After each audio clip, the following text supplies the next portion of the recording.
بسم اللہ الرحمن الرحیم۔ پروگرام دارالفتاح میں خوش آمدید۔ میں ہوں آپ کا میزبان عبدالقیوم فرخ، اور آج ہمارے ساتھ مہمان خاص ہیں مولانا مفتی عبدالعزیز بٹ حفظہ اللہ تعالی، فاضل مدینہ یونیورسٹی، استاذ جامعہ سلفیہ فیصل آباد۔ جیسا کہ آپ جانتے ہیں کہ رمضان المبارک کی آمد ہے، تو آج ہم رمضان کے مسائل پر گفتگو کریں گے۔ تو میں مفتی صاحب کی خدمت میں گزارش کرتا ہوں کہ وہ ہمیں بتلائیں رمضان کے روزوں کا کیا حکم ہے۔ بسم اللہ الرحمن الرحیم، الحمدللہ رب العالمین، والصلاة والسلام علی اشرف الانبیاء والمرسلین، اما بعد۔ شرعی اعتبار سے رمضان کے روزے رکھنا واجب ہے۔ اللہ رب العالمین نے شریعت کے کچھ مسائل ہیں وہ فی الفور پہلی ہی فرصت میں فرض نہیں کیے، ان کو ترتیب سے کیا ہے تاکہ پہلے لوگوں کا ذہن بن جائے، پہلے ان کی طرف رغبت دلائی گئی، جیسا کہ رمضان کا معاملہ ہے، پھر اس کے بعد اختیار دیا گیا کہ رکھنا آپ کے لیے بہتر ہے، ان تصوموا خیر لکم، روزے رکھنا ہی تمہارے لیے بہتر ہے۔ پہلے یہ اختیار تھا کہ آپ چاہے روزے رکھ لیں، چاہے ان کا فدیہ دے دیں۔ اس کے بعد اللہ رب العالمین نے سن 2 ہجری میں اس کو فرض قرار دے دیا، کہا یا ایھا الذین آمنوا کتب علیکم الصیام۔ کتب علیکم الصیام، کتبہ یہ فرض اور واجب کے معنی میں آتا ہے کہ ایمان والو تمہارے اوپر روزے فرض کر دیے گئے ہیں، کما کتب علی الذین من قبلکم لعلکم تتقون، یہ تمہارے لیے نہیں ہے، صرف تم سے پہلے لوگوں کے لیے بھی یہ فرض تھے۔ مقصد یہ ہے کہ تمہارے اندر للہیت آ جائے، تقوی و طہارت آ جائے، اور تمہاری ایک ترویج سی ہو جائے۔ اور رمضان کے کچھ فضائل بھی ہیں جو مطلب ہمیں اس چیز کی طرف لے آئیں کہ ہم روزہ رکھیں اور لوگ روزہ رکھیں، مسلمان۔ بڑی زبردست بات ہے۔ ایک چیز ہمیشہ ہمیں یاد رکھنی چاہیے، کسی بھی عبادت کی تعیین کے ساتھ فضیلت آنا ضروری نہیں ہوتا۔ کسی بھی جو عبادت کو کرنے کی سب سے بڑی فضیلت یہ ہوتی ہے کہ ہم اللہ رب العالمین کے حکم پہ عمل کر رہے ہیں، یہی اس کی فضیلت ہے۔ ٹھیک ہے کہ اللہ تعالیٰ کی اطاعت ہو گئی ہے، اللہ تعالیٰ کے حکم کی بجا آوری ہو گئی ہے۔ تو یوں جب جتنی بھی آیات آتی ہیں جن میں یا احادیث آتی ہیں اللہ تعالیٰ کی اطاعت کے اوپر فضیلتیں ہیں، وہ ساری ہر حکم کے اندر آ جاتی ہیں، لیکن اس کی باقاعدہ فضیلت آئی ہے، بتائی گئی ہے۔ اس کو اسلام کی 5 بنیادوں میں شامل کیا گیا ہے۔ صحیح، زبردست۔ جیسے مشہور روایت عبداللہ بن عمر رضی اللہ تعالی عنہما والی، اسلام کی بنیاد 5 چیزوں پر ہے، بنی الاسلام علی 5۔ اس میں ایک چیز روزہ بھی ہے۔ صحیح، ماشاءاللہ۔ اس کا اقرار کرنا، یعنی کہ اس کے اوپر عمل کی نوبت نہ پیش آئے، اس کا اقرار ہی اتنی بڑی فضیلت کا حامل ہے کہ انسان کو جنتی بنا دیتا ہے۔ سبحان اللہ۔ اگر انسان سچے دل سے اقرار کر لے روزہ رکھنے کا، اور اللہ رب العالمین کی طرف سے مہلت نہ ملے، موت آ جائے، تو یہ اقرار ہی اس کے لیے جنت میں جانے کا ضامن ہے۔ آپ علیہ السلام تشریف فرما تھے تو ایک دیہاتی صحابی آئے، بدوی صحابی، صحابہ فرماتے انہوں نے اپنی اونٹنی یا اونٹ کو کھونٹی کے ساتھ باندھ دیا مسجد کے باہر، اندر آ کر کہہ لگے من محمد صلی اللہ علیہ وسلم، محمد صلی اللہ علیہ وسلم کون ہے؟ تو آپ علیہ السلام فرمایا انا میں ہوں۔ آپ علیہ السلام سادہ آدمی تھے، نہیں پتہ لگتا تھا کوئی کہ کہاں بیٹھے ہوئے ہیں، بڑے سادہ تھے، تو اس لیے باہر سے آنے والے کو بس اوقات پتہ نہیں چلتا تھا، کپڑوں سے سادگی کی وجہ سے وہ نہیں شاید سمجھ رہے کہ کون سے بندے۔ قصہ مختصر ہے، اس نے پوچھا اسلام کیا ہے؟ آپ نے فرمایا توحید و رسالت کا اقرار ہے، روزے ہیں، نماز ہے، روزہ، حج ہے اور زکوٰۃ ہے، ارکان 5 اسے بتائے۔ تو انہیں قسم اٹھا کر کہا کہ نہ میں اس سے کم کروں گا نہ زیادہ کروں گا۔ صحیح ہے۔ آپ نے فرمایا کہ جس نے جنتی دیکھنا ہے اسے دیکھ لے۔ سبحان اللہ۔ واپس جاتے ہیں، صحابہ کرام رضی اللہ عنہم دیکھ رہے ہیں بندہ جا رہا ہے۔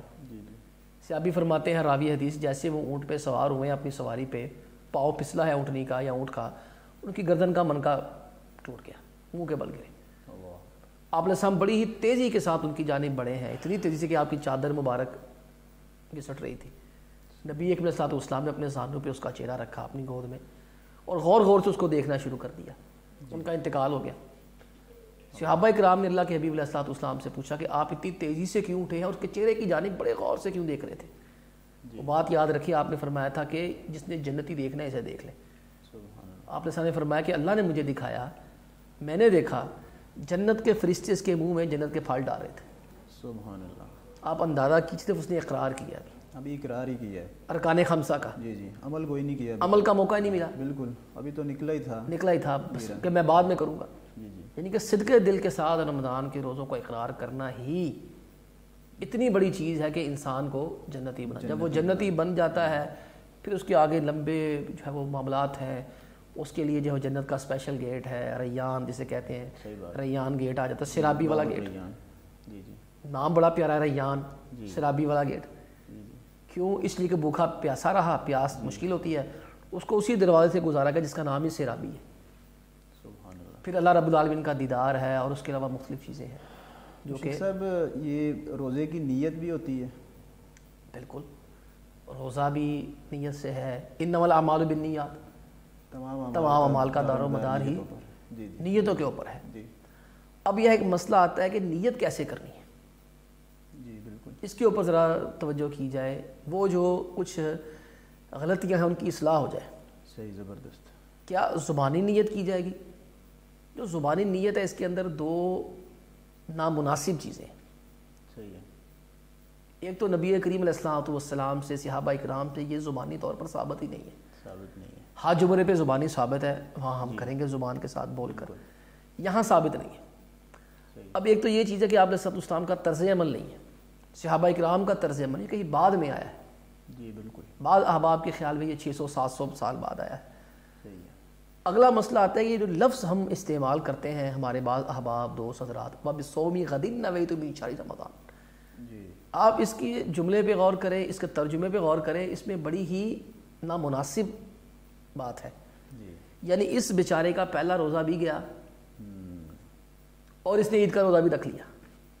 بالکل، مثلا یہ کہتا ہے وَبِالصَّوْمِ پہلے دن اگر یہ کہے وَبِالصَّوْمِ غَدٍ نَوَيْتُ جی مِنْ شَهْرِ رمضان، بالکل، میں رمضان کے مہینے کے کل والے دن کی نیت کر رہا ہوں، کل کے دن کے روزہ آج کا رکھ رہے ہیں اور نیت کل والے روزے کی ہے، اور نیت کے بغیر عمل نہیں، اس کا مطلب پہلا ضائع۔ جی پھر عید کے دن روزہ رکھنا ویسے ہی ممنوع ہے شریعت میں، بالکل، ایام اکل و شرب، یہ کھانے پینے کے دن۔ بالکل، تو یہ بندہ پہلے روزے سے بھی گیا جی، اور آخری میں بھی اللہ رب العالمین کی اس نے مخالفت کر لی کہ عید کے دن کا اس نے جو ہے وہ روزہ رکھ لیا۔ یعنی لفظ غد جو ہے وہ آئندہ کل پر دلالت کرتا ہے، بالکل، آئندہ کال کے لیے دلالت کرتا ہے، آج کے دن کے لیے الیوم ہے۔ الیوم، بالکل صحیح کہا۔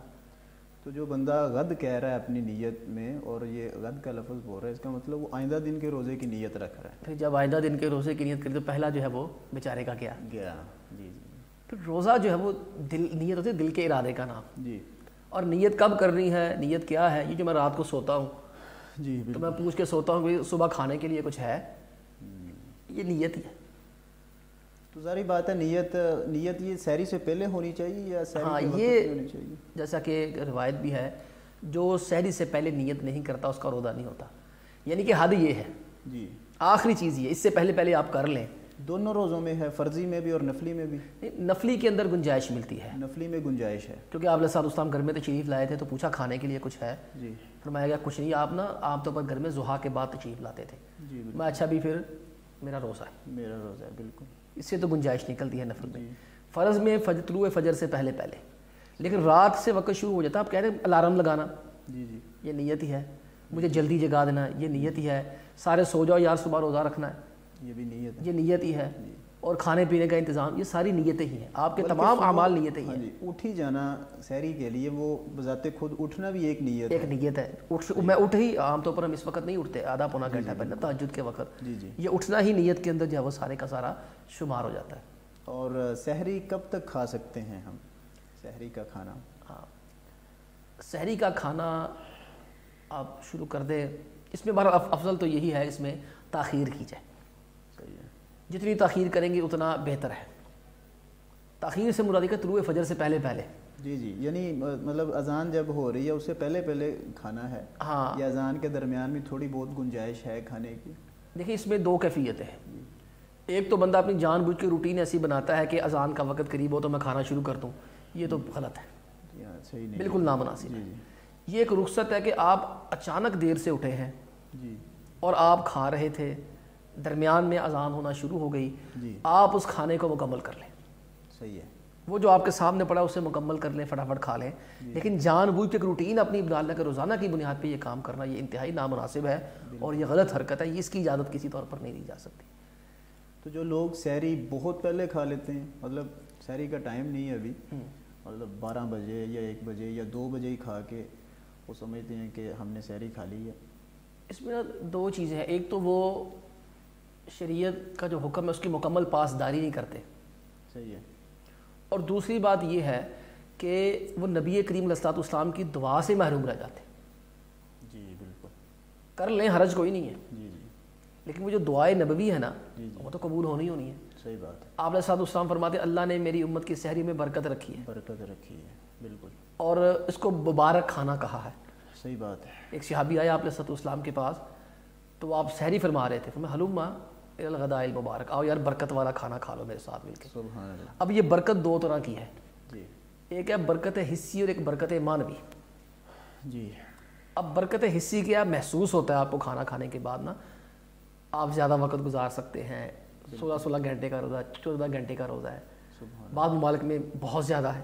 اب آپ جتنی دیر سے کھانا کھائیں گے اتنی دیر تک آپ آگے سروائیو بھی کر سکیں گے، کیونکہ ابتدائی روزوں میں طبی اعتبار سے ابتدائی روزے بڑے مشکل ہوتے ہیں، بالکل، اور انسان روٹین نہیں ہوتی، جی جو کام روٹین میں ہوتا ہے وہ مشکل نہیں لگتا، اور ان دنوں میں انسان کی چربی بہت زیادہ پگھلتی ہے، اور ابتدائی دنوں میں آپ نے دیکھا 5 6 7 دن جو ہوتے ہیں نا، انسان طبیعت میں بڑی نکاہت سی محسوس کرتا ہے، اس کے بعد ذرا بہتر ہو جاتا ہے، اور ہر ایک کے پاس یہ پنکھے کی، یہ بجلی کی، یہ AC کی سہولتیں بھی نہیں ہوتی، کچھ لوگ ہارڈ ورک بھی ہوتے ہیں، بڑے مشکل کام کرنے ہوتے ہیں، ان کے لیے بھی یہ برکت والی چیز بن گئی۔ جی بالکل، یہ برکت حصی محسوس ہوتی ہے، برکت معنوی کہ وہ آپ کو محسوس نہیں ہوتی، لیکن اللہ تعالیٰ نبی کریم علیہ الصلوۃ والسلام کی دعا کے نتیجے میں آپ کو کئی برکتوں سے نواز دیتا ہے، آپ کے مال میں، جان میں، اولاد میں برکتیں ہوتی ہیں، اس لیے اس کو لازماً کھانا چاہیے۔ صحیح، تو جیسے ہم نے سحری تاخیر سے کی ہے، کیا افطاری بھی تاخیر سے کر سکتے ہیں؟ نہیں، افطاری کے بارے میں تو آپ علیہ الصلوۃ والسلام نے تاخیر سے کرنے سے بڑی جو ہے وہ ممانعت فرمائی ہے، اس کو یہودیوں کا طریقہ قرار دیا ہے، وہ تاخیر کیا کرتے تھے، جی، بلکہ ایک روایت میں آپ نے فرمایا کہ میری امت تب تک خیر پہ رہے گی یعجل الفطرہ، جب تک وہ افطاری میں جلدی کرتے رہیں، افطاری میں جلدی کریں، کیونکہ ایک تو چیز آتی ہے یہود و نصارہ کی مخالفت، جی، اب افطاری میں کتنی جلدی ہے، وقت سے پہلے تو نہیں کر سکتے، جیسے سحری وقت کے بعد نہیں کر سکتے تاخیر، جی، افطاری میں اس دیر تک جلدی ہے کہ سورج غروب ہو جائے، صحیح ہے، جیسے ہی سورج غروب ہو جائے آپ نے اسی وقت کھانا پینا اپنا شروع کر دینا ہے۔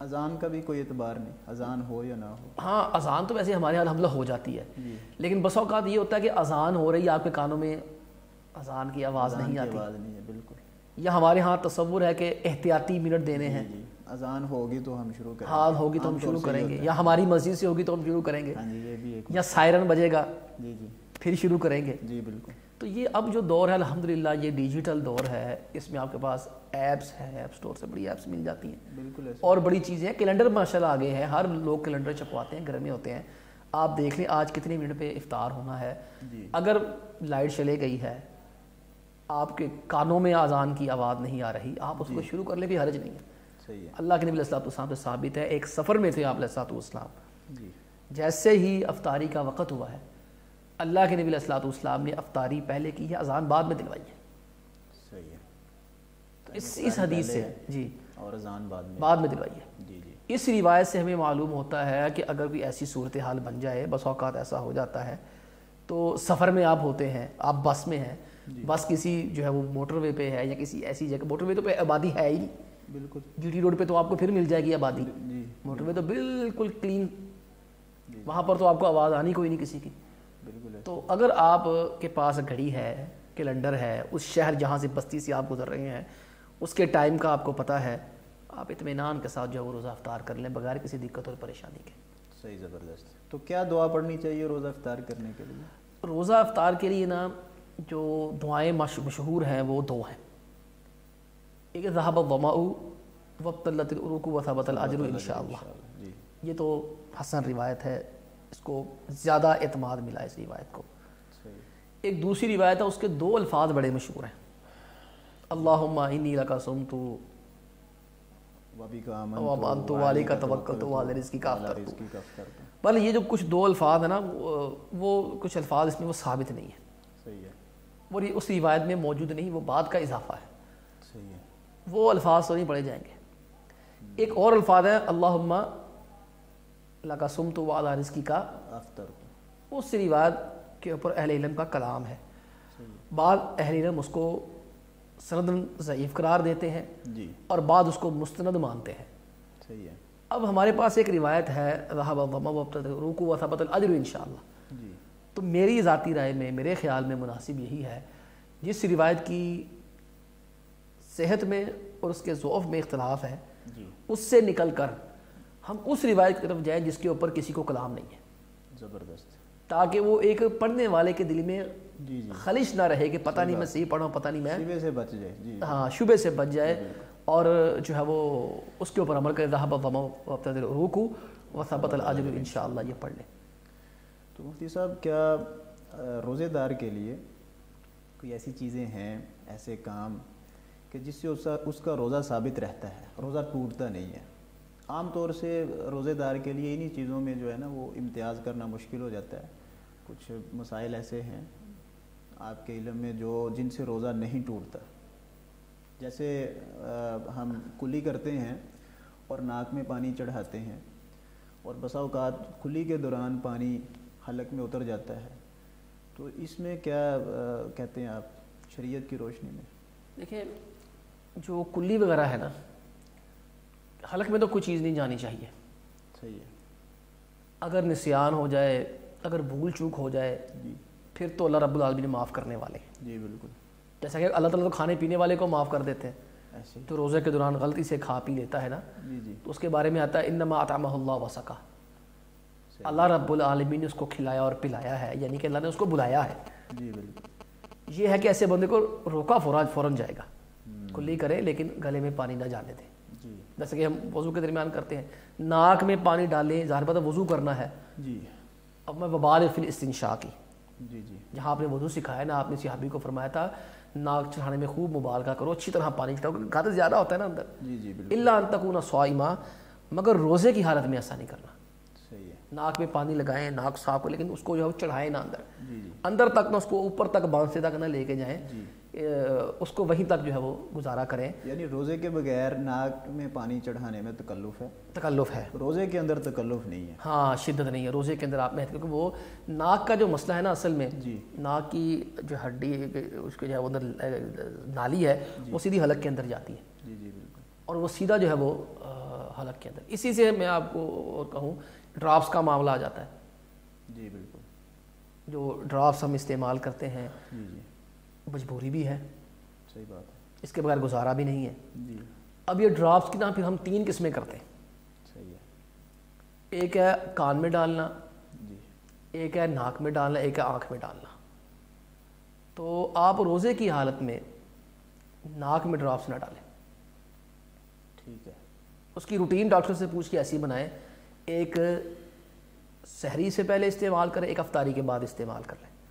جی، جیسے کہ عبداللہ بن عمر رضی اللہ تعالیٰ عنہ نے جب کوئی سینکی لگوانی ہوتی تھی، پچھنے لگوانی، حجامہ کروانا ہوتا تھا نا، جی جی، وہ مغرب کے بعد ہی کرواتے، روٹین اپنی بنوا دیں، میں نے کرانی مغرب کے بعد، صحیح ہے، تو اس لیے اس طرح کی جو ادویات استعمال کرنی ہے، انہیلر استعمال کرنا ہے، اور اس طرح کی دیگر چیزیں کوئی بھی استعمال کرنی ہے، وہ آپ نے جو ہے وہ شوگر وغیرہ، وہ تو خیر اور مسئلہ، اس طرف نہیں جاتے، وہ پھر خلط مبز ہو جائے گا، جی جی، تو اسی تک رہتے ہیں 3 چیزیں، ناک، کان اور آنکھیں۔ جی جی، آنکھ میں سرما استعمال کرنے کی اجازت ملتی ہے، لہٰذا آپ ڈراپس استعمال کر سکتے ہیں، کان کے ڈراپس استعمال، ان دونوں کا تعلق نا حلق کے ساتھ نہیں ہے، صحیح ہے، اور ناک کا تعلق حلق کے ساتھ ہے۔ صحیح ہے، بعض حضرات کی کہتے ہیں کہ آنکھ میں ڈراپس ڈالنے سے نا آنکھیں، سر سیدھا رکھیں، سر کو ایسے نہ کریں، جی جی، کیونکہ یہ چیز ویسے میں نے بھی تجربہ کر کے دیکھا تھا ایک دفعہ، جی جی، آنکھ میں ڈراپس ڈالنے کے بعد جو ہے وہ حلق میں کڑواہٹ کبھی کبھار محسوس ہوتی ہے، صحیح ہے، یہ اس وقت محسوس ہوئی جب آپ چت لیٹنے کی بجائے سر کو پیچھے لے کے جاتے ہیں، تو میرے خیال میں کوئی نہ کوئی اندر سسٹم ہوگا جو اس کو وہاں جا کے کڑواہٹ کو شو کراتا ہے، جی بالکل، اس لیے جو ہے وہ احتیاط کے ساتھ آنکھ میں استعمال کر لیں, کان میں تو مسئلہ ہی کوئی نہیں ہے استعمال کرنے کا, ناک میں نہ آپ استعمال کریں. صحیح, زبردست.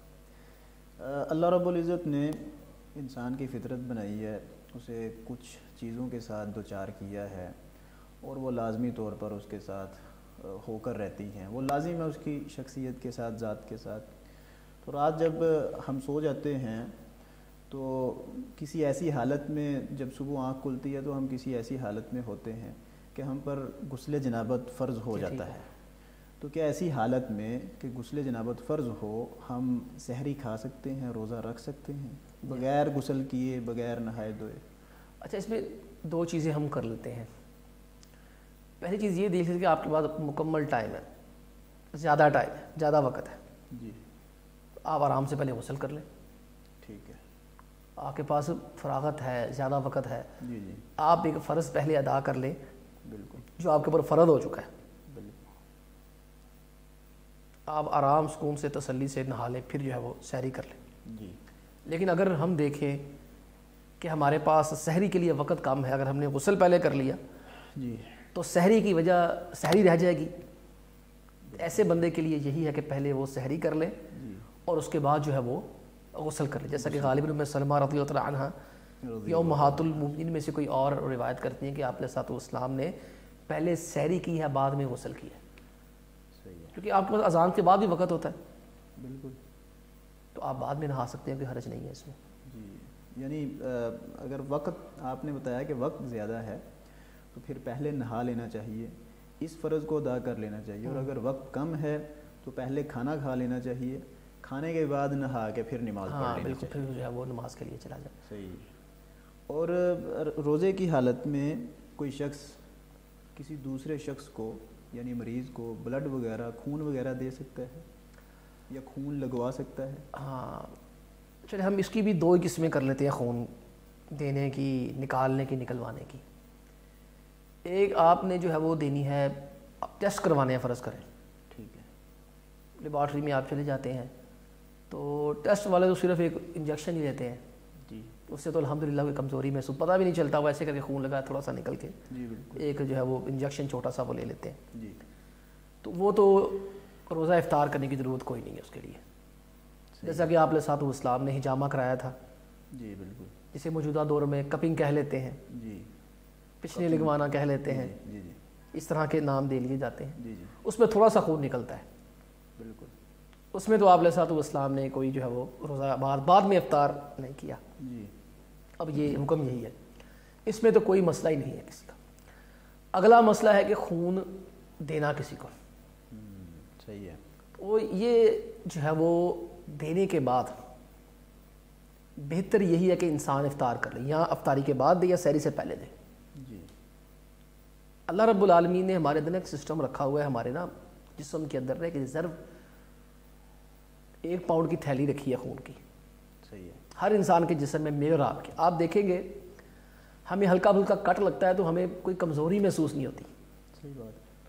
وہ اللہ رب العالمین نے انسانی جسم میں ایسا ایک نظام بنا دیا ہے, وہ جیسے ہی ہمارے کٹ لگتا ہے نا, وہ جو تھیلی بند ہوتی ہے وہ کھل کے اس خون کی جگہ چلی جاتی ہے. زبردست. انسان کو تھوڑے بہت خون سے کمزوری محسوس نہیں ہوتی, نقاہت محسوس نہیں ہوتی, جی, چکر نہیں آتے, غنودگی نہیں آتی. لیکن جب بہت بڑا گھاؤ لگتا ہے, خون کے فوارے چھوٹ جاتے ہیں, جی جی, پھر انسان دیکھ کے گھبرا جاتا ہے. کمزوری ہوتی ہے. جی بالکل. دیکھ کے وہ کمزوری بھی ہوتی ہے. صحیح بات, جیسا آپ نے فرمایا. جی جی, اب بوتل جب دینی ہے نا تو بوتل پوری نکلنی ہے. جی جی, وہ ادھر سے ایک قطرہ قطرہ نکلتا ہوتا ہے نا ہمارا, وہ ایک بوتل میں جمع ہوتا ہے نا, جی جی, تو دوسری طرف سے وہ قطرہ جو دوسری بوتل اندر ہے نا وہ وہاں پر قطرہ پھینک رہی ہوتی ہے. ایسا ہی. لیکن چونکہ انسان گھبرا جاتا ہے, پریشان ہو جاتا ہے, اور کمزوری بھی ہوتی ہے. جی, اور ڈاکٹروں کے مطابق اسی وقت کوئی غذا اچھی نہ لی جائے, مٹن, جی جی, موسم کے اعتبار سے غذا نہ لی جائے یا جوس وغیرہ نہ پیے جائے, انسان کو تکلیف کا خدشہ ہے. صحیح ہے. اور آپ کو پتہ ہے وہ 2-3 مہینے تک پھر خون دینے میں منع بھی کرتے ہیں. انسان کو اپنی اصل حق پہ آتے 2-3 دن رہ جاتی, اس لیے وہ روزہ افطار کر لے, کہیں ایسا نہ ہو کمزوری کی وجہ سے زیادہ روزے رکھنے پڑے گا. اگلا مسئلہ خون لگوانے والا, آپ نے جیسا کہ پوچھا, اس کا روزہ وہ ویسے ہی بیمار ہے بیچارہ, اس کی تو واسی حالت سیریس ہے کہ اس کو جو ہے وہ خون لگایا جا رہا ہے, وہ بیچارہ کتنا کمزور ہوگا. تو ایسا مریض جس کی جو ہے وہ حالت سیریس ہو, اس کے لیے روزہ توڑنا واجب ہے, حرام ہے, روزہ رکھنا حرام ہے. صحیح ہے. جس مریض کو روزہ رکھ کر طبیعت خراب ہوتی ہے نا جی اس کے لیے روزہ رکھنا حرام ہے, ممنوع ہے, زبردستی تلوایا جائے گا.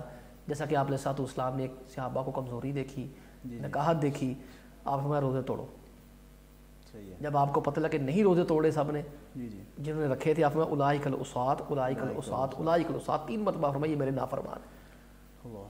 تو ایسا بندہ جس کا روزہ اس کے لیے صحت کے لیے تکلیف کا پریشانی کا باعث ہے, دوسروں کے لیے بھی پریشانی کا باعث ہے, زبردستی اس کا روزہ توڑوایا جائے. نہ توڑے اس کو غذائی ٹیکے لگا دیے جائے. اور آپ کو پتہ ہے غذائی ٹیکے لگوانے سے روزہ جو ہے وہ ٹوٹ جاتا ہے. گھروں میں خواتین ہوتی ہیں جو جیسے جیسے دن ڈلتا جاتا ہے تو وہ افطاری کا سامان تیار کرتی ہیں جس میں کھانا ہوتا ہے اور مختلف دوسرے پکوان ہوتے ہیں, یا پھر ہوٹلوں پر کام کرنے والے.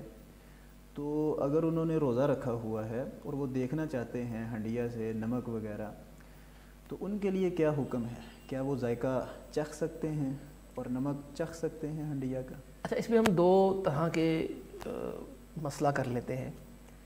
پہلا مسئلہ یہ دیکھتے ہیں اگر پکانے کے بعد کوئی قابل اعتماد بچہ ہے یا بچی ہے جس کا روزہ نہیں ہے, جی, جس کے چکھے پہ اعتبار کیا جا سکتا ہے, معتبر ہے اس کا چکھا ہوا, جی جی بالکل, تو خود چکھنے کی بجائے اسے چکھوائیں پہلے, صحیح, اگر اس میں صحیح طرح چکھنے کی صلاحیت ہے. جی جی. اور اگر بچے بہت چھوٹے ہیں اور یہاں خواتین ہیں, ان کے اوپر روزہ فرض نہیں ہے اس وقت, وہ نہیں موجود ہے, یا اہتمام زیادہ ہے, مطلب مہمان آئے ہیں گھر پر, بالکل بالکل, کسی کی افطاری ہے اور کھانا زیادہ تیار کرنا ہے, اسپیشل تیار کرنا ہے, ہم تیار کرنا ہے, اس کو چکھ لیں. تو اس صورت میں چکھ لینا چاہیے. ہاں, چکھ کے نکلے نا, اس کو چکھ کے فوراً تھوک پھینک دیں, تسلی کر لیں اسی وقت جو ہے وہ چکھنا ہی ہے, کھانا نہیں ہے. جی بالکل. ایسا نہ ہونا کہ چکھنے کے نام پر پھر وہ ہڈیاں ختم ہو جائے, یاد ہی رہ جائے. جی جی, صرف ایک چکھنا ہی ہے ہلکا سا نا. اللہ رب العزت نے ہماری زبان میں یہ تاثیر رکھی ہے کہ ہم چکھ کر دیکھ لیتے ہیں, ہمیں اندازہ ہو جاتا ہے, اگرچہ ہم اسے نگلے نہیں یا حلق سے نیچے نہیں اتارے, ہمیں اندازہ ہو جاتا ہے مرچ کم ہے تیز ہے, نمک کم ہے تیز ہے, بالکل, یا چینی کم ہے تیز ہے. جیسے کہتے ہیں نا دیگ سے چکھ کے پھینک دینا چاہیے. ہاں, جب دیگ کا ایک چاول چیک کر کے پتہ چل جاتا ہے دیگ پکی یا کہ نہیں پکی. جی جی. تو روزے کی حالت میں مسواک کرنا یا ٹوتھ پیسٹ کرنا یہ کیسا ہے سر؟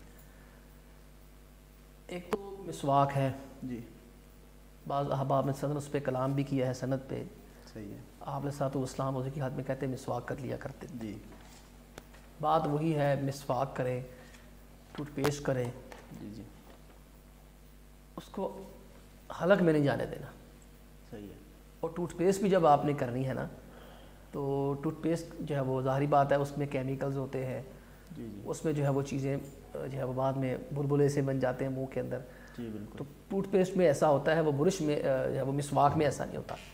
صحیح ہے. اس مسواک میں اتنی تنگی اور حرج محسوس نہیں ہوتا, لیکن ٹوتھ پیسٹ کرتے وقت از حد احتیاط ضروری ہے. جی, کہ آپ بے شک اپنے منہ کی بدبو جو ہے وہ ختم کریں, ضرورت پڑ گئی اسے استعمال کریں, لیکن دانتوں کے اندر مسوروں کے اوپر جس طرح عام طور پر ہم کرتے ہیں 2-2 منٹ تک کرتے ہیں, اس سے احتراز کرنا چاہیے.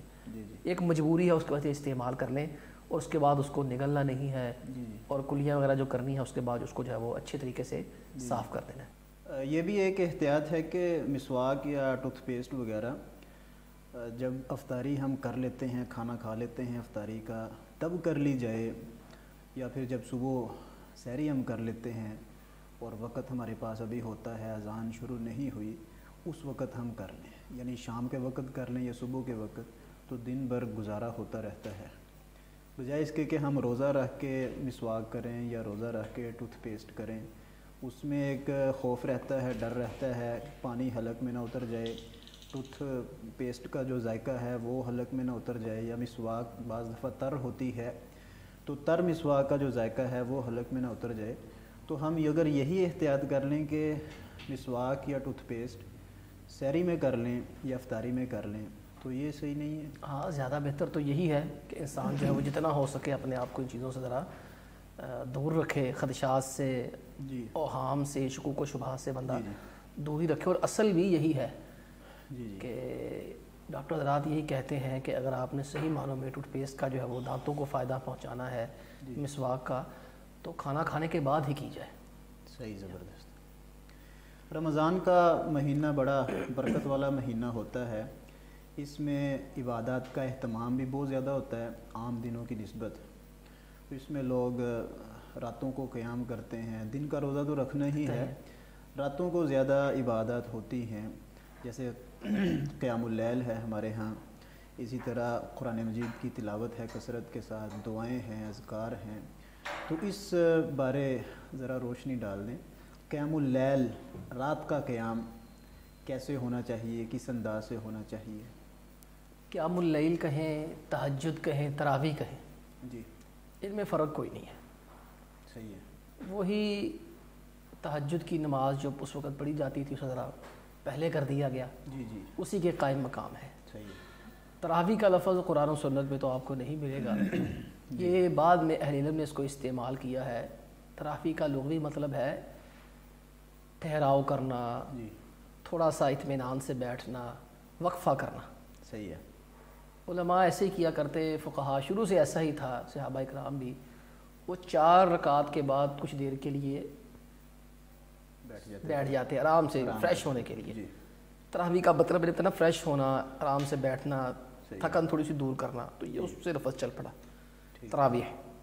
قیام اللیل کہیں, تراویح کہیں, تہجد کہیں, اس میں کوئی فرق نہیں ہے. یعنی ایک ہی نماز کے 3 مختلف نام ہیں. جی ہاں, 3 مختلف نام ہیں, نماز تراویح اور نماز تہجد. بالکل بالکل بالکل صحیح کہا, جو اوقات کی طرف رہنمائی کرتے ہیں کہ یہ وقت ہوتا ہے. جی جی. تو اس کے لیے تو واضح حدیث ہے, من قام رمضان ایمانا واحتسابا غفر لہ ما تقدم من ذنبہ. سبحان اللہ. جس نے حالت ایمان میں قیام کیا اور جو ہے وہ ثواب کی نیت سے قیام کیا, اللہ تعالیٰ اس کے پچھلے سارے گناہ معاف کر دیتے. اللہ کے حبیب علیہ الصلوۃ والسلام نے جو قیام اللیل ہے وہ 3 دن تو کروایا ہے صحیح بخاری کی روایت کے مطابق. لیکن بات یہ یاد رکھی جائے کہ کرنا صرف 3 دن نہیں ہے. ہمارے ہاں بعد یہ خدشات پائے جاتے ہیں کہ آپ علیہ الصلوۃ والسلام نے 3 دن کیا ہے, قیام اللیل لہٰذا ہم نے 3 دن ہی کرنا ہے. ایسا نہیں ہے. اللہ کے نبی علیہ الصلوۃ والسلام نے 355 دن کیا سال میں. تو آپ کے اوپر تو تہجد ویسے ہی فرض تھی, وَمِنَ اللَّيْلِ فَتَہَجَّدْ بِهِ نافلۃ, اضافی آپ کے لیے. جی جی. تو صحابہ کرام بھی نہیں چھوڑتے, کسی صحابی کا نہیں آتا جو تہجد نہ پڑھتا. صحیح ہے, زبردست. تو اس لیے یہ کہنا کہ 3 دن تک پڑھی تھی, ایسا نہیں ہے. جی جی. آپ علیہ الصلوۃ والسلام ویسے بھی کئی دفعہ روایات میں آتا ہے قیام اللیل آپ نے کروایا. عبداللہ بن عباس نے آپ کے ساتھ مل کے کیا. کئی ایک صحابہ آپ کے ساتھ مسجد میں قیام فرماتے, آپ کے ساتھ آ کے شامل ہو جاتے تھے. جی. یہ قیام اللیل آپ نے ویسے کچھ مقامات پہ ویسے بھی کرایا. یہاں صحابہ اکرام کا قیام اللیل کا شوق دیکھیں, رغبت دیکھیں کہ صحابہ اکرام رضی اللہ عنہ پہلے دن معمول کے مطابق ہو گیا, صحیح, غالباً 23ویں کو. جی. مدینے میں باتیں ہو گئی, آپ قیام کیا آپ نے. جی. اگلی طاق رات کو اور مسجد میں لوگ آ گئے. صحیح. تیسرے دن مسجد کھچا کھچ بھر گئی. صحیح ہے. پورے مدینے والے تقریباً آ گئے. آپ علیہ الصلوۃ والسلام نے پھر جو ہے وہ جان بوجھ کے قیام نہیں کرایا باجماعت, کہ یہ فرض نہ ہو جائے. جی بالکل. تو اللہ کے حبیب علیہ الصلوۃ والسلام کے صحابہ کا آپ شوق دیکھیں, مسجد میں چٹائیاں بھی نہیں ہیں, اللہ, چھت بھی نہیں ہے, چھت بھی نہیں ہے, بالکل, اور روشنی بھی نہیں ہے, روشنی بھی نہیں ہے. یعنی وہ تمام آسائشیں, سہولتیں, آسانیاں جو اس وقت جن سے ہم لطف اندوز ہو رہے ہیں یا فائدہ اٹھا رہے ہیں, مستفید ہو رہے ہیں, وہ اس وقت نہیں تھی. نہ لائٹیں تھیں, نہ ٹوٹیوں جیسا بہترین پانی کا سسٹم نظام, اور اسی طرح باتھ رومز اور باقی جو سہولتیں ہیں. اب تو ماشاءاللہ سے ہماری مسجدیں جو ہیں وہ ٹھنڈی ہوتی ہیں اے سی کی وجہ سے, اور ہوائیں پنکھے دے رہے ہوتے ہیں, چٹائیاں بہترین ہے, نرم و نازک قالین ہے. کچھ بھی نہیں تھا ایسا. یعنی کہ آپ اندازہ کیجئے کہ آپ علیہ الصلوۃ والسلام نے جب نماز پڑھائی ہے نا وہ قدر کی رات کے اگلے دن صبح, جی جی, تو آپ نے پہلے ہی خواب دیکھ لیا تھا کہ صبح میرے ساتھ ایسا ہوا ہے. تو صحابہ فرماتے فجر کی نماز میں آپ نے جو ہے وہ سلام پھیرا ہے تو آپ کے چہرے پہ کیچڑ لگا ہوا تھا, بارش ہو رہی تھی. اللہ, اس سے 3 چیزیں سمجھ آتی ہیں. جی. مسجد کی چھت کچی تھی, پوری نہیں تھی, تبھی بارش کا پانی اندر آیا. پانی نیچے آ رہا ہے. دوسری بات مصلی نہیں تھا, ورنہ سر گندا نہ ہوتا. بالکل. تیسری بات ہے مسجد کی چٹائی نہیں تھی. جی. چٹائی میں نے کہہ دیا وہ کچی مسجد تھی, کچی تھی, کنکری. جی جی. اگر فرش ہوتا, پتھر ہوتا تو کوئی مسئلہ نہیں بننا تھا. جی جی. یہاں ہم لوگوں کے لیے لمحہ فکریہ ہے, ہم لوگ طاق کے تلاش کرتے ہیں کہ کون سی مسجد سہولت زیادہ فراہم کر رہی ہے. بالکل. افسوس کے ساتھ دیکھنے میں یہ آتا ہے کہ جہاں اے سی ہو، کھانے پینے کا بندوبست ہو، وہاں لوگ کثیر تعداد میں ہوتے ہیں۔ میں جو چیز خیال کر رہا ہوں، جیسے آپ نے فرمایا کہ 3 چیزیں سمجھ آ رہی ہیں، جو لاسٹ آپ نے ذکر کی ہے کہ مسجد کچی تھی، تو خیال میں یہ کر رہا ہوں کہ مسجدیں کچی ہوتی تھیں لیکن نمازی پکے، بڑے پکے نمازی۔ اب مسجدیں پکی ہیں مگر نمازی میرے خیال کے مطابق کچے ہیں، شاید میں بھی ان میں شامل ہوں۔ مستقل مزاجی کے ساتھ نماز اور ہمیشگی کے ساتھ، دوام کے ساتھ، یہ یقیناً اللہ رب العزت کی توفیق ہے جسے نصیب ہو جائے، باوجود اس کے کہ اس کے پاس بہت زیادہ کام ہو، پھر بھی وہ نماز کے لیے نکل آتا ہے۔ ہی مشکل نماز، انہا لکبیرہ، جی یہ ہے بڑی مشکل پڑھنا، الا للخاشعین، اللہ سے ڈرنے والوں کے لیے مشکل کوئی نہیں ہے۔ اب ساتھ یہ دیکھیں کہ آپ علیہ السلام کا قیام تھا کتنا، یعنی کہ اللہ کے حبیب علیہ السلام جو ایک جو قیام کرایا عشاء سے لے کے فجر تک کرایا۔ اللہ اکبر۔ صحابہ فرماتے کہ نحجد الخدم، ہم جب تراویحاں پڑھ کے واپس ہوتے تھے خادموں پہ چڑھائی کرتے، جلدی کرو سحری کا ٹائم نہیں کر رہا، جلدی کرو سحری کا ٹائم نہیں کر رہا۔ اور پھر صحابہ کرام مئین کے الفاظ آتے ہیں کہ 200 آیتیں ایک ایک رکعت میں پڑھتے تھے، اور وہ ان کی دلچسپی ختم نہیں ہوتی تھی۔ ظاہری بات ہے، قرآن مجید صاحب قرآن پڑھ رہا ہو تو پھر اس کا کتنا لطف ہوگا، کتنا مزہ ہوگا۔ پھر دیکھیں آپ علیہ السلام جب نکلتے نہیں اگلے دن تو صحابہ کرام بھی کھنگورے مار رہے ہیں، کر رہے ہیں کہ آپ علیہ السلام باہر آئیں۔ جی کھان سے بالکل۔ اور کوئی جو ہے وہ کنکر لے کے نا وہ مار رہا ہے دروازے پر کہ آپ باہر آ جائیں، وہ کہ اشارہ دے رہے ہیں آپ علیہ السلام ادب احترام بھی مانے ہے، ادب کے دائرے میں رہ کر کہ ہم یہاں پر جمع ہیں۔ اور بعض روایت میں تو صحابہ کرام دستک دے رہے تھے ناخن کے ساتھ، اللہ اس کے ساتھ موق بھی نہیں کر رہے تھے، ناخن کے ساتھ کیا دستک ہوتی ہے۔ صحیح بات ہے۔ تو یہ ایک امام کا بھی ادب و احترام ہے کہ اگر وہ نہیں، یہ نہیں کہ لمبی نماز پڑھائی ہے تو ان کو یہ پریشانی کہ امام صاحب نہ ہی آئیں تو اچھا ہے، جی بلکہ امام صاحب کا باقاعدہ انتظار کہ اور لمبی پڑھائیں آ کر۔ جی اللہ کے وسلم صبح کے وقت باہر نکلے اور فرمایا کہ میں سویا نہیں تھا، جی میں جاگ رہا تھا، تمہاری حرکتیں میں نوٹ کر رہا تھا، ڈر اس چیز کا تھا تمہارے اوپر فرض نہ ہو جائے۔ بالکل۔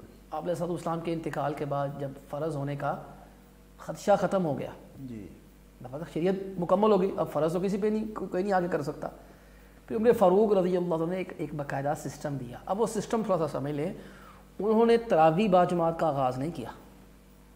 صحیح ہے۔ روایات کے واضح الفاظ ہیں کہ تراویحاں ہو رہی تھیں، کوئی 10 بندوں کو لے کے پڑھ رہا تھا مسجد نبی میں، کوئی 3 کو لے کے پڑھ رہا تھا، کوئی 4 کو لے کے پڑھ رہا تھا۔ اس سے آپ اندازہ کریں اس کی آواز اس کی آواز سے ٹکراتی، اس کی آواز اس کی آواز سے ٹکراتی، اس کی آواز اس کی آواز سے۔ صحیح بات ہے۔ عمر فاروق نے یہ جو باقاعدہ تراویح کا آغاز ہی کہ وہ تو عہد نبوت سے چلا آ رہا تھا، بالکل۔ خلافت صدیقی میں بھی چلا تھا، عمر فاروقی دور میں بھی چلا تھا آغاز سے۔ انہوں نے کیا کیا تھا، ایک امام کے پیچھے سب کو اکٹھا کیا تھا، جی بالکل، ایک نظام دے دیا، ایک نظام اور صدیق ایک بندے کے پیچھے سارے۔ پھر اگلا مسئلہ جی تلاوت قرآن پاک، جی یہ ہے قرآن کا مہینہ، بالکل ایسا ہی ہے۔ امام مالک رحمہ اللہ کے بارے میں آتا ہے کہ نا جب رمضان کا مہینہ آتا طلباء حدیث کی فرمائش کرتے، جی وہ کہتے ہادہ شہر اللہ، ہادہ شہر القرآن، سبحان اللہ، یہ قرآن کا مہینہ ہے، اب قرآن ہی پڑھو۔ جی بالکل۔ محدثین کے بارے میں آتا ہے ایک مہینے میں 20 قرآن پڑھ رہا ہے، کوئی 18 قرآن پڑھ رہا ہے، بالکل، کوئی 30 پڑھ رہے ہیں، ہمہ وقت وہ اسی میں مشغول ہو جاتے ہیں۔ بلکہ بعض کے بارے میں آتا ہے وہ شعبان سے شروع کر دیتے تھے، سبحان اللہ، شعبان سے ہی قرآن پاک کی تلاوت کرنا شروع کر دیتے تھے۔ جی تو کم از کم مصنون طریقہ ہے، کم از کم ایک دفعہ تو قرآن کو دہرا لیا جائے، صحیح یا زبردست۔ جتنا حفظ ہے اس کی دہرائی کی جائے۔ جی جی اللہ کے حبیب علیہ السلام جبریل امی کے ساتھ جی قرآن پاک کا دور کیا کرتے تھے، سبحان اللہ، جبریل بھی اپنا پارہ آپ کو سناتے، آپ بھی جبریل کو اپنا پارہ سناتے روزانہ۔ سبحان اللہ۔ اور جس برس آپ علیہ السلام کا انتقال ہونا تھا، آپ علیہ السلام کو اس وحی کے ذریعے سے اطلاع تھی، جی جی، آپ نے 2 دفعہ جبریل کو اپنی دہرائی کی ہے، اور دور میں نکالا۔ سمجھتا ہوں کہ یہ بہترین دہرائی ہے۔ ہم بھی قرآن مجید پڑھتے ہیں، پڑھاتے ہیں، اور رمضان میں خاص طور پر اس چیز کا زیادہ احساس ہوتا ہے۔ جو سامع ہوتا ہے کوشش ہوتی ہے کہ سامع بہترین سے بہترین ہو، جسے قرآن مجید اچھی طرح ازبر ہو، یعنی چھوٹی سے چھوٹی غلطی کو بھی وہ نوٹ کرے، زبر زیر پیش کو۔ تو دیکھیں کہ قرآن مجید کی سورۃ الشعراء میں اللہ تعالیٰ نے کہا بلسان عربی مبین وَإِنَّهُ لَتَنزِيلُ رَبِّ الْعَالَمِينَ نَزَلَ بِهِ الرُّوحُ الْأَمِينُ عَلَىٰ قَلْبِكَ لِتَكُونَ مِنَ الْمُنذِرِينَ، اس کو روح الامین علیہ السلام لے کر اترے ہیں اور آپ کے قلب اطہر مبارک پر اسے اتارا گیا ہے. تو جناب جبریل علیہ السلام لے کر آنے والے ہیں اور آپ علیہ السلام کے دل پر وہ اتار رہے ہیں اور آپ کا دور بھی انہی کے ساتھ ہے. تو اس سے یہ اندازہ کیا جا سکتا ہے کہ آپ کا قرآن مجید کتنا مضبوط ہوگا، حفظ ہوگا، اور سامع بھی بہترین ہونا چاہیے. جی بالکل، سامع وہ جس کو خود جی جی عبور ہو، اچھی طرح یاد ہو. پھر اسی طرح ایک اور چیز آتی ہے کہ آپ سب صدقہ خیرات بڑا کرتے تھے. رمضان المبارک میں جو کرنے والے کام ہیں، لیکن صدقہ خیرات کثرت سے کرنا چاہیے. صحیح. کالریح المرسلہ، جی جی، کہ آپ علیہ السلام تیز ہواؤں کی طرح صدقہ کرتے ہیں. اس کی ہوا چھوڑ دی جاتی ہے نا، جی تیز ترین ہوا.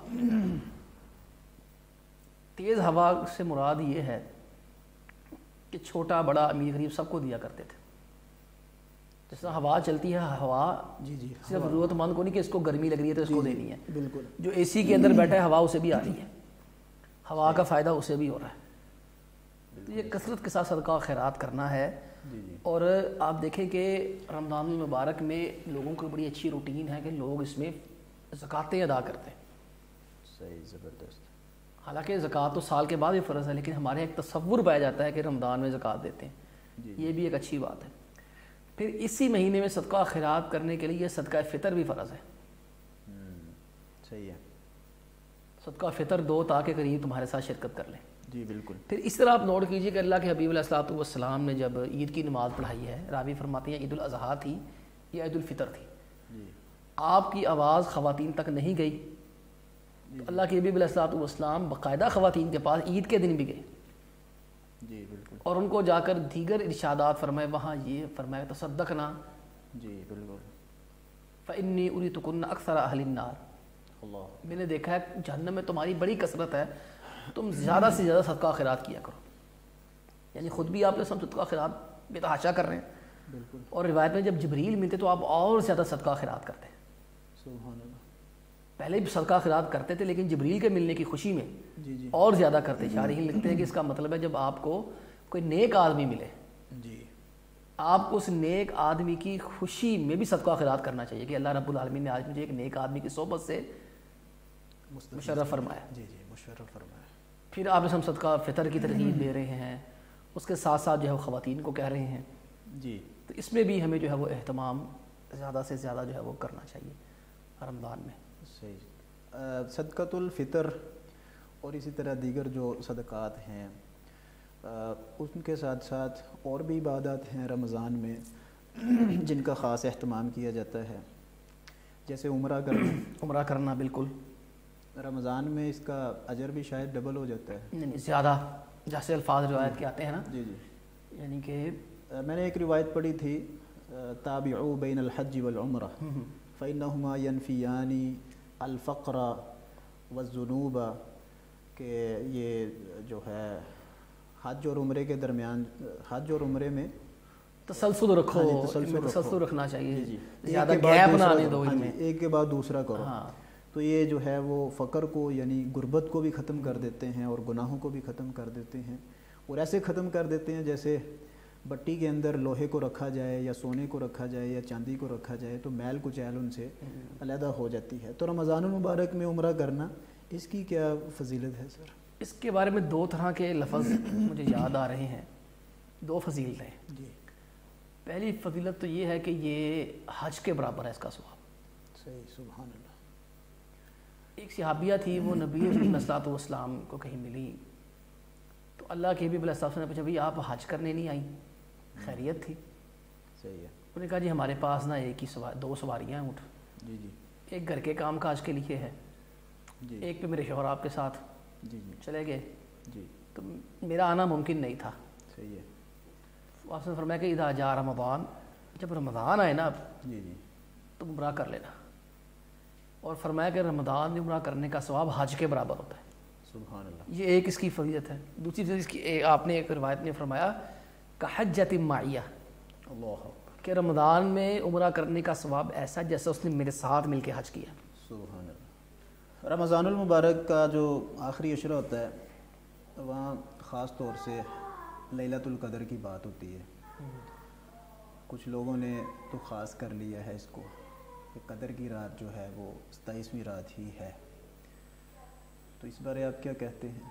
لیلۃ القدر کون سی ہے؟ قدر کی رات جو ہے وہ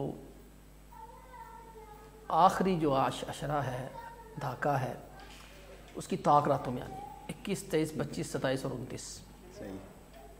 اللہ کے حبیب علیہ الصلوۃ والسلام کو پہلے بتایا گیا تھا، جی۔ پھر اس کے بعد 2 صحابہ آپس میں بحث مباحثہ کر رہے تھے اسی حوالے سے یہ کون سی تاریخ ہے۔ صحیح ہے۔ فَطَلَعَ رَجُلٌ مِّنَ الْمُسْلِمِينَ کے الفاظ آتے ہیں، جی۔ رجلان من المسلمین، 2 آدمی مسلمانوں کے آپس میں بحث مباحثہ کر رہے تھے۔ جی جی۔ اللہ تعالیٰ کو یہ چیز اچھی نہ لگی، اللہ رب العالمین نے اس کی پہچان اٹھا لی، دن کی تعین اٹھا لی۔ صحیح ہے۔ یہ بھی بہتر ہو گیا، بالکل۔ اگر دن بتا دیا جاتا تو وہ صرف ایک رات کی عبادت ہونی تھی، اب ماشاءاللہ 5 کی ہوتی ہے۔ جی بالکل، ایک رات میں اہتمام زیادہ ہونا تھا، ہاں، باقی سب نے کرنا نہیں تھا۔ جی۔ تو بہرحال اس کی تعین نہیں کی جا سکتی، جی۔ تجربات ہیں۔ جی۔ جس نے 27 دیکھی اس نے 27 کو فوقیت دے دی، جس نے 23 دیکھی اس نے 23 کا کہہ دیا۔ صحیح ہے۔ تو ان چیزوں سے قطع نظر ہمیں چاہیے کہ ان راتوں میں ہم نے کرنا کیا ہے۔ صحیح بات ہے۔ اعتکاف کس لیے ہے کہ وہ قدر کی رات کی تلاش ہی ہے، بالکل۔ اس کی فضیلت کو سامنے رکھیں جی کہ اس رات قرآن پاک اترا ہے، بالکل۔ خیر من الف شہر، بالکل۔ 1000 مہینے کی غالباً 84 سال کی عبادت سے بہتر ہے۔ جی۔ تنزل الملائکۃ والروح فیہا بإذن ربہم من کل امر سلام ہی حتی مطلع الفجر۔ جی۔ سورہ طلوع ہونے تک سلامتیاں نازل ہوتی ہیں، روح الامین فرشتہ آتا ہے، سارے فرشتے آتے ہیں، کتنے فرشتے آتے ہیں۔ غالباً صحیح ابن حبان کی صحیح روایت ہے، آپ علیہ الصلوۃ والسلام فرماتے ہیں جتنے زمین کے اندر ریت کے ذرات ہیں نا، اس سے بھی زیادہ فرشتے آتے ہیں اس رات۔ اللہ۔ تو فرشتوں کا آنا رحمت کا باعث ہے نا۔ صحیح بات ہے۔ ان چیزوں کی توجہ رکھیں، تعین کو چھوڑیں۔ جی جی۔ یہ 21، 23، 25، 27 میں سے کوئی بھی ہے، جی جی۔ اس کی علامات مقرر کر دی گئی ہیں۔ جی اگر یہ صبح سورج تھال کی شکل میں ہوتا ہے، اس کی کرنیں باہر نہیں ہوتی، جی۔ جیسے تھال کے اندر چیزیں رکھی جاتی ہیں نا، وہ باہر نہیں جاتی۔ جی جی۔ سورج بھی تھال کی گول شکل میں ہوتا ہے، اس کی کرنیں باہر نہیں نکلتی، بالکل۔ اور موسم معتدل ہوتا ہے بہار جیسا۔ جی۔ تو کوئی بھی رات ہو ہمیں اسے کرنا چاہیے، خاص نہیں کرنی چاہیے۔ جی۔ ابن قیم رحمہ اللہ کا فرمان ذہن میں آیا، کہا کرتے تھے صرف 5 راتیں جاگنی ہے اس کے لیے، جی۔ اگر مجھے یہ حکم ہوتا کہ پورا سال اس رات کی تلاش کے لیے جاگو تو میں سارا سال اس کے لیے جاگ لیتا، اللہ۔ کہ 5 راتیں کچھ بھی نہیں ہیں۔ جی جی بالکل۔ تو اس لیے جو ہے وہ اس کو اس طرح ہی جو ہے وہ تلاش کریں۔ جی۔ اعتکاف کا اسے میں نے عرض کیا مقصد ہی یہی ہے، جی جی۔ تاکہ آپ خلوت نشیں ہوں اور اس رات کی جو ہے وہ فیض کو، فضل کو پالیں۔ سبحان اللہ۔ یہ جیسے لیلۃ القدر کا شوق ہوتا ہے اسے تلاش کرنے کا، جب تک چیز مل نہ جائے شوق رہتا ہے، اور جب چیز مل جاتی ہے شوق ختم ہو جاتا ہے۔ تو جیسے آپ نے فرمایا کہ خاص نہیں کر لینا چاہیے کسی رات کو، 5 راتیں ہیں تو 5 راتوں میں شوق جو ہے وہ بڑھنا چاہیے، ایک کے بعد دوسری رات شوق بڑھتا رہنا چاہیے۔ اور لمبی لمبی دعائیں ہوتی ہیں طاق راتوں میں یا جفت راتوں میں بھی، جو امام حضرات ہوتے ہیں وہ بھی ایسا کرتے ہیں، اور قراء حضرات لمبی لمبی دعائیں، اور اس میں پتہ نہیں کیا کیا کچھ آ جاتا ہے، کچھ مسنون بھی ہوتی ہیں اور کچھ مسنون نہیں ہوتی، تو اس کے بارے میں کیا کہتے ہیں آپ؟ دیکھیں شریعت میں دعا کا مقصد ہے نا، وہ لمبائی چوڑائی نہیں ہے۔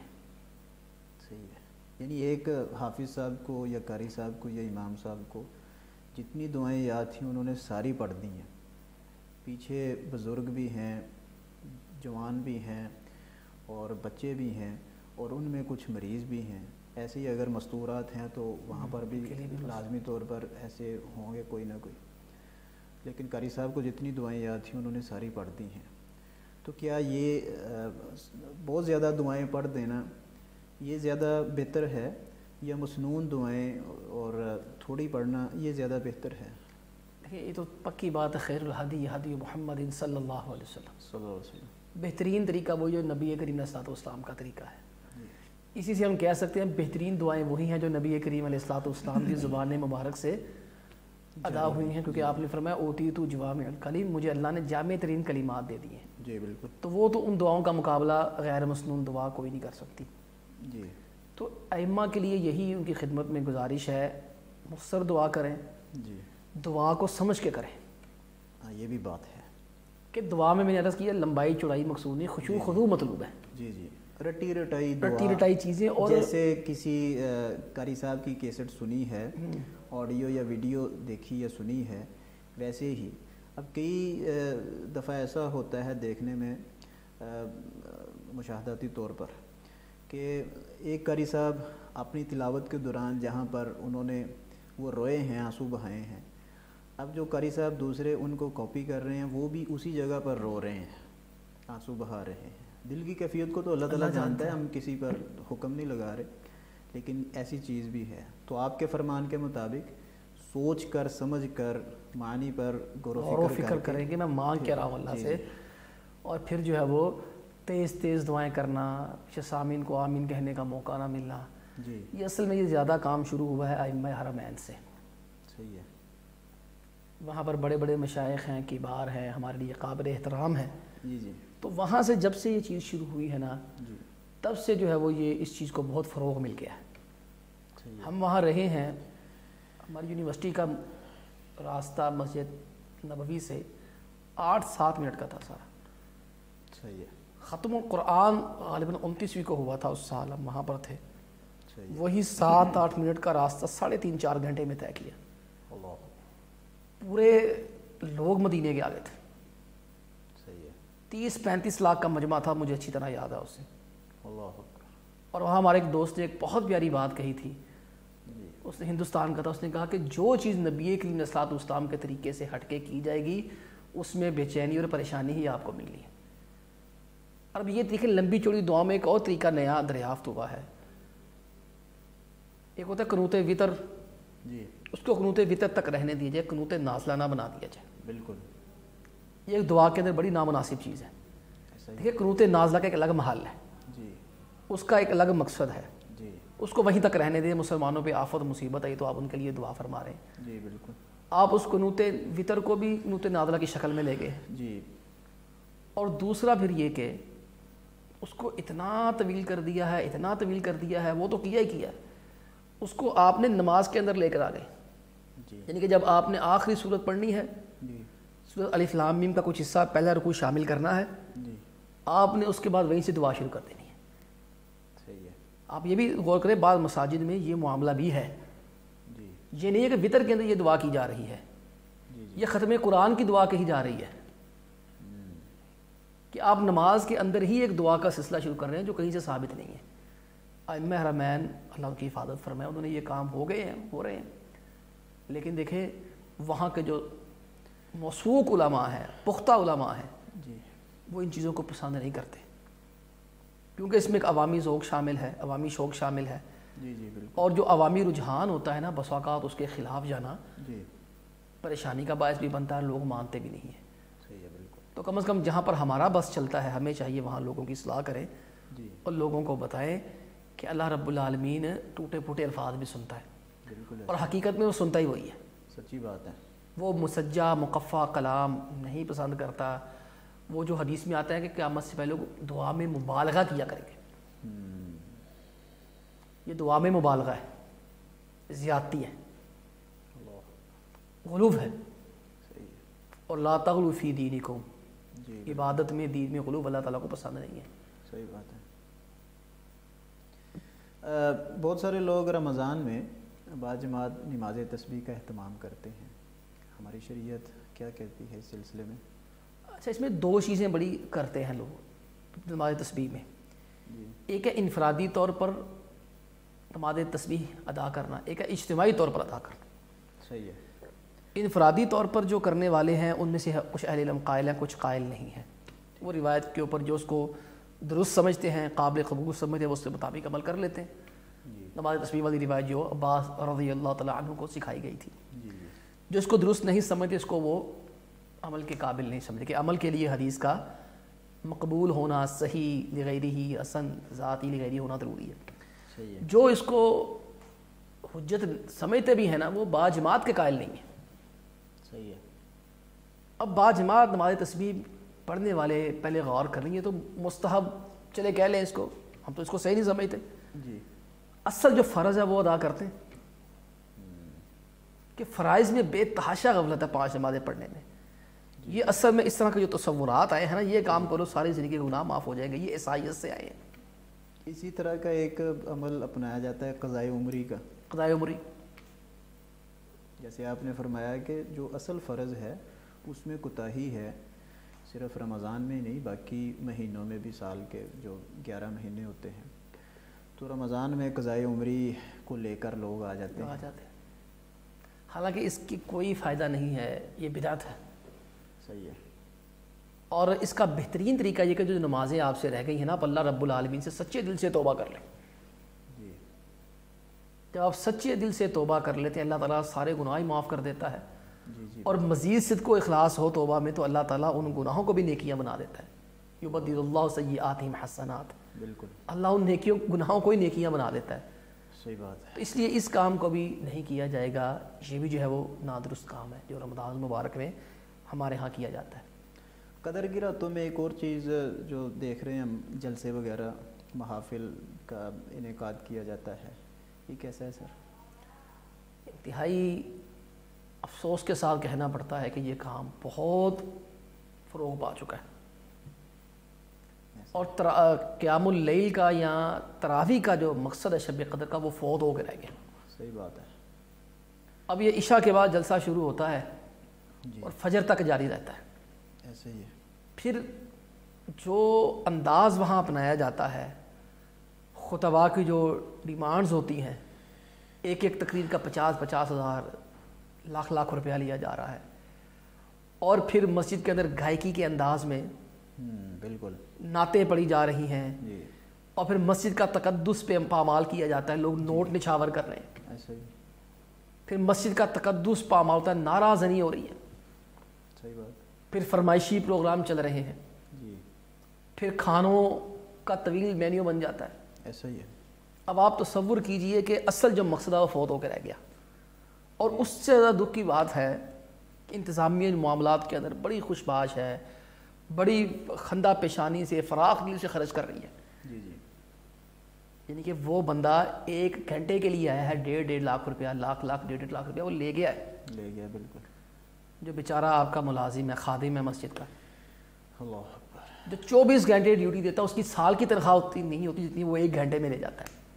100% صحیح فرما رہے ہیں. اور اگر یہی توجہ قاری صاحب کی جانب کی جائے, یعنی کہ 24 گھنٹے کا آپ کا خادم اور امام ہے, خطیب ہے, وہ ہمیشہ آپ کے ساتھ ہیں, ان کا سال کے بعد 500,000 بڑھانا پڑ جائے, بالکل انتہائی پریشانی سے کہتے ہیں یار ہمارے پاس کچھ ہے نہیں. صحیح بات ہے. سوچنے کی بات یہ ہے, یہ اللہ کو کیا جواب دیں گے. یہ بہت اہم پوائنٹ آپ نے جو ہے نا وہ ذکر کیا ہے کہ جو ہمارے خطباء حضرات قابل تکریم ہیں, تعظیم ہیں, تشریف لاتے ہیں ہمارے پاس ایک رات کے لیے, بلکہ رات کا بھی کچھ حصہ ہوتا ہے, 1 گھنٹہ 2 گھنٹے, تو اس میں وہ ماشاءاللہ سے اتنی خدمت کروا لیتے ہیں, اور کرتے بھی ہماری انتظامیہ ہی ہے. وہ ایک جگہ پہ نہیں جاتے, وہ ایک رات میں 8-8 10 پروگرام کرتے ہیں, اور ہر پروگرام میں لاکھ 1.5 لاکھ انہیں لے کے جانا ہوتا ہے. ایسا ہی ہے. بلکہ جس شہر میں جاتے ہیں وہاں پر باقاعدہ ان کے نمائندے ہوتے ہیں, وہ انہیں پروگرام لے کر دیتے ہیں. اللہ رب العزت بہتر جانتا ہے یہ کیسے ہوتا ہے, کس طرح. ایک حدیث ہے, میں اس طرف اشارہ کروں گا. حدیث بڑی سخت ہے. آپ نے سلام فرماتے ہیں قیامت سے پہلے میری امت میں جو لوگ ہوں گے نا, گندے ترین لوگ ہوں گے, شر الناس, وہ بدترین لوگ ہوں گے. وہ کون ہوں گے؟ آپ نے فرمایا وہ لوگوں سے مہنگے لباس طلب کریں گے. یطلبون انواع الثیاب والطعام, وہ لوگوں سے فرمائشیں کر کر کے مہنگے لباس بھی مانگیں گے, اور لوگوں سے فرمائشیں کر کر کے مہنگے کھانے طلب کریں گے, اور فرمایا لوگوں سے فرمائشیں کر کے مہنگی سواریاں مانگیں گے. اور آپ نے فرمایا کہ منہ پھاڑ پھاڑ کے بولیں گے. آپ چسپا کریں یہ روایت کس کے اوپر چسپا ہوتی ہے.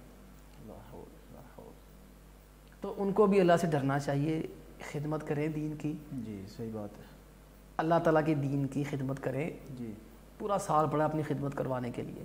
صحیح بات. چلے ہم یہ بھی چھوڑ دیتے ہیں, ٹھیک ہے جی آپ یہ ان کو دیں, ضرور دیں. جہاں ان کو اتنا دے رہے ہیں خدا کے لیے, اپنے خادم اور قاری صاحب اور خطیب ہے, 1000 بعد 2,000 بعد سال کا ان کا بھی بڑھا دیا کریں. یہ سوچ بہت کم آتی ہے اور بہت کم لوگوں کو آتی ہے. میں ذاتی طور پر بہت سارے لوگوں کو جانتا ہوں اس حوالے سے, چونکہ میں بھی حافظ ہوں اور آپ کہہ لیں کہ میں بھی مولوی ہوں, تو مولوی کو زیادہ جانتا ہے. مجھے دیا پہنا ہوندی ہے. جی جی بالکل. تو بہت کم ایسا ہوتا ہے کہ انہیں ان لوگوں کا خیال ہے, یہ جو چھوٹا طبقہ ہے. اس کا پھر ایک حل ہے, جو انتظامیہ ہیں انہیں یہ نہ کہیں کہ یہ کام نہ کریں. جی بالکل. ان کو کہیں کہ وہ بھی کر لیں اور یہ بھی کریں. یعنی پابند بھی کر دیا جاتا ہے کہ آپ کی یہ حد ہے, اس حد سے آپ باہر نہیں جا سکتے. انہیں 5 نمازیں دی جاتی ہیں, 5 نمازیں. انہیں کہا جاتا ہے کہ آپ صبح بھی بچے پڑھائیں گے, شام کو بھی بچے پڑھائیں گے. اس کے ساتھ آپ نے فلاں بندے سے نہیں ملنا, فلاں بندے سے نہیں ملنا, فلاں بندے سے نہیں ملنا. یہ چیزیں ہیں. اور تنخواہ اتنی ہے کہ وہ بیچارہ کیا کرتا ہے, اسے ملنا پڑتا ہے, اس سے بھی ملنا پڑتا ہے, اس سے بھی ملنا پڑتا ہے. اور اگر باہر وہ کوئی اپنا کوئی علیحدہ سے سیٹ اپ شروع کر لیتا ہے تو اس پر بھی انتظامیہ جو ہے وہ نالاں ہوتی ہے کہ آپ نے کیا کر دیا. کہ ایک بادشاہ تھا, اس نے ایک شرط رکھی, جو میرے ہاتھی کو رلائے گا نا جی اس کو میں اتنے لاکھ روپے انعام دوں گا. بڑے بڑے لوگوں نے کوشش کی, ہاتھی رو پڑے, نہیں رویا. ایک دبلا پتلا سا آدمی ہے, داڑھی والا, گندے مندے سے کپڑوں والا, اس نے کہا بادشاہ سلامت میری گارنٹی ہاتھی رو دے گا. بادشاہ نے کہا ٹھیک ہے آپ بھی کوشش کر لیں. اس نے کان میں جا کے خسر پھسر کی ہے اور ہاتھی چیخیں مار مار کے رونا شروع ہو گیا. بادشاہ نے کہا تم ہو کون اور کیا ہے؟ اس نے کہا بادشاہ سلامت یہ جو قریبی مسجد ہے میں وہاں کا امام ہوں, میں نے اس کو اپنی تنخواہ بتائی تھی. تو یہ لمحہ فکریہ ہے. نہیں یہ اب تو یہ چیز درست نہیں ہے جلسے جلوس کرنا. میں سمجھتا ہوں اگر آپ نے کرنے ہی ہے نا, کسی باعمل عالم دین, کسی متقی پرہیزگار جو لالچی نہ ہو, خود فریبی کا شکار نہ ہو, للہیت اور خلوص اس کے اندر ٹپکے.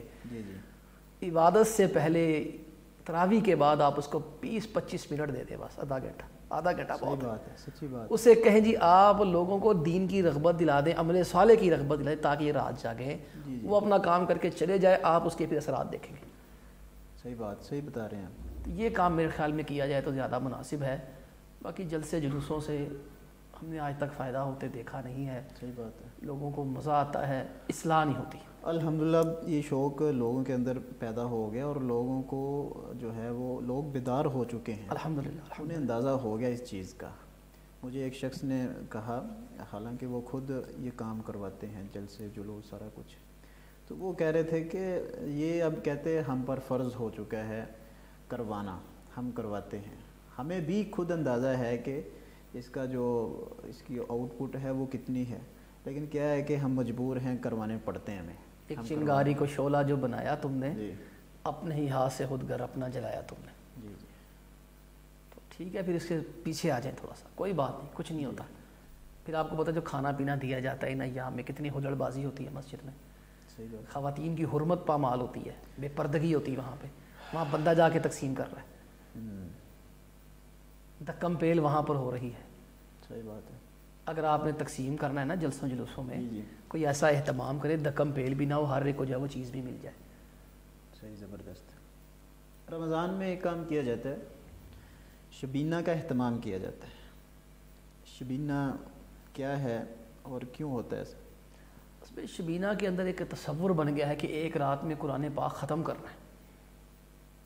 ٹھیک ہے. اول تو یہ شریعت ہی کے مخالف ہے کہ ایک رات میں دن میں قرآن ختم کیا ہی نہیں جا سکتا.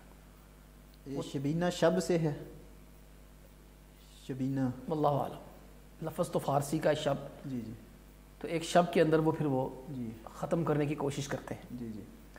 اس کے اندر جو قرآن کا مقصد صرف پڑھنا نہیں ہے, سمجھنا بھی ہے. بالکل ایسا ہی. اب یہاں پر یعلمون, تعلمون, یفعلون, تفعلون سب مکس ہو جاتا ہے. صحیح. آپ اندازہ کیجئے اس طرح کسی شخص کی کتاب ہو, کسی بھی عام بندے کی کتاب ہے، رائٹر کی کتاب ہے، جی جی، آپ اس کے سامنے اس کی یہ کتاب اس طرح پڑھے، اس کو کیسا محسوس ہوگا؟ دکھ لگے گا۔ یہ اللہ سبحانہ و تعالیٰ کا کلام ہے، صحیح ہے۔ آپ اس کو اس انداز سے پڑھیں گے تو اللہ تعالیٰ کو کیسا لگتا ہوگا؟ اللہ تعالیٰ دکھ تو نہیں ہوگا لیکن ناراض ہوگا۔ اللہ کے دکھ کا لفظ تو نہیں میں استعمال کر سکتا، اللہ تعالیٰ ناراض ہو جائیں گے۔ بالکل، یہ اللہ تعالیٰ کا ایک تعارف ہے ایک قسم کا، اس میں اللہ تعالیٰ کی ذات کا تعارف ہے، اللہ تعالیٰ کے جب اسماء کا تعارف ہے، آپ آرام سے پڑھ لیں۔ جی بالکل، بے شک اس کے اوپر اجماع امت ہو چکا ہے کہ قرآن پاک پورے مہینے میں ختم کرنا یہ اجماع ہے، بالکل ایسے ہی۔ اور انہیں اولا کے اندر ضروری نہیں ہوتا تھا کہ قرآن پاک کو پورا ختم کیا جائے۔ آج بھی میں سعودی میں رہا ہوں، بعض علاقوں کے اندر قرآن پاک ختم نہیں کیا جاتا، اچھا، وہ لوگ آرام سے پڑھتے ہیں، ٹھہر ٹھہر کے پڑھتے ہیں، تسلی سے پڑھتے ہیں۔ ہاں جو بڑی بڑی مساجد ہے وہاں مکمل کرنے کا جو ہے وہ اہتمام کیا جاتا ہے، جی جی، تو اس لیے یہ چیز درست نہیں ہے ایک رات کے اندر سارا ختم کرنا۔ جی جی، لیکن ایک رات کے اندر سارا ختم کرنا تو بہت ہی مشکل ہے، میں سمجھتا ہوں 10 پارے نہیں پڑھے جا سکتے۔ ایسے ہی، بالکل ایسے ہی۔ بہت شکریہ مفتی صاحب، اللہ رب العزت آپ کے علم و عمل میں برکت دے، اللہ رب العزت آپ کے علم سے ہمیں بہت زیادہ مستفید ہونے کی توفیق نصیب فرمائے۔ آج کی مجلس میں، آج کی محفل میں، آج کے پروگرام میں ہم نے الحمدللہ بہت کچھ سیکھا ہے، رمضان کے مسائل سے متعلق، رمضان گزارنے سے متعلق، رمضان میں عبادات سے متعلق۔ آج کا پروگرام ہم یہاں پر ختم کرتے ہیں اور ہمیں اجازت دیجیے اگلے پروگرام تک۔ اللہ حافظ۔